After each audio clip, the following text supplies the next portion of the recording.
But when the time, they enjoy saying it every year in their economic surveys. Burkina Faso is the poorest country, Mali is the poorest country, Niger is the poorest country. We are ranked among the last.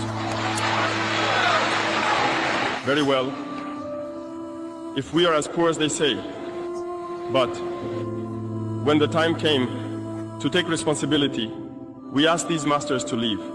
Why don't they want to leave?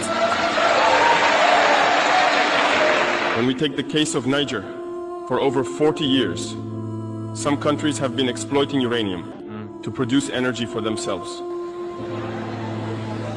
From Ottawa to Paris, the streets are lit up.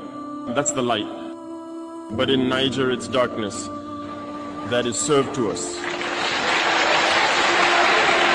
When you go to our states, our lands are riddled with holes, everywhere in search of precious metals like gold, but often there isn't even the slightest accessible road to reach the areas where they exploit gold, let alone some basic social services. That's why we decided to revolt and take the destiny of our countries into our own hands. There are many other examples. But when we decided to do so, well, we were approached by some armchair slaves to deliver the message of their master, because they had created this kind of polymer chain that rises to the head of our states to serve them. And we came to break the chain. And it's inconceivable for them. They approached us and asked us to fall in line to become part of the elite that must lead Africa. Because they have a trained and conditioned elite that they must follow, who are embedded in that chain. We refused, Bawafat, to fall in line with them. And from then on, hostilities began. They have infiltrated our areas with several mercenaries, trainers. Agents have descended into the Sahel, hoping to carry out barbaric, cowardly attacks against our populations, hoping to incite them to revolt. In addition to these on-the-ground attacks, communication attacks, manipulation, and disinformation are rampant in their ranks.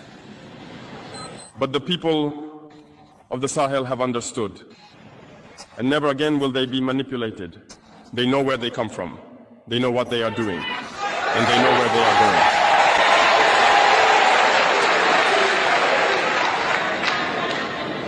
We will no longer allow this. People are awake and fighting today, not for ourselves, but for future generations. And thank you all for the fight that is being waged. This never makes us cry. We will not tremble. We will face it. We will fight for true independence, for our freedom.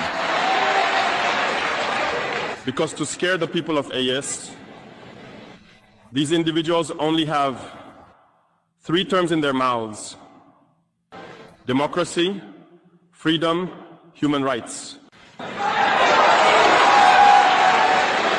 Of course, their local lackeys are only elected in a democratic, free, and transparent process, according to them, their values. What could be more normal? That they want to impose this on us, because they are the ones who set the rules.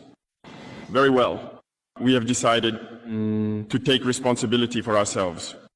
That's why on July 26, 2023, when Niger decided to turn the page, the armchair slaves and their masters got on their high horses. They put their local lackeys forward and decided to wage a war against the Nigerian people.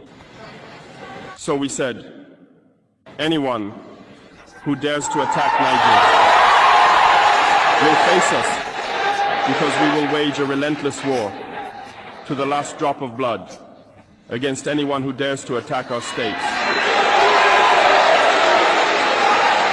This statement, this decision we made yesterday, is relevant today and will be relevant tomorrow and forever.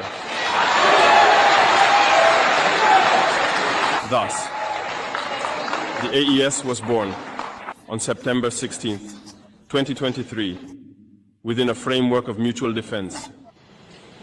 But we deemed it necessary to extend and expand the architecture of the AES.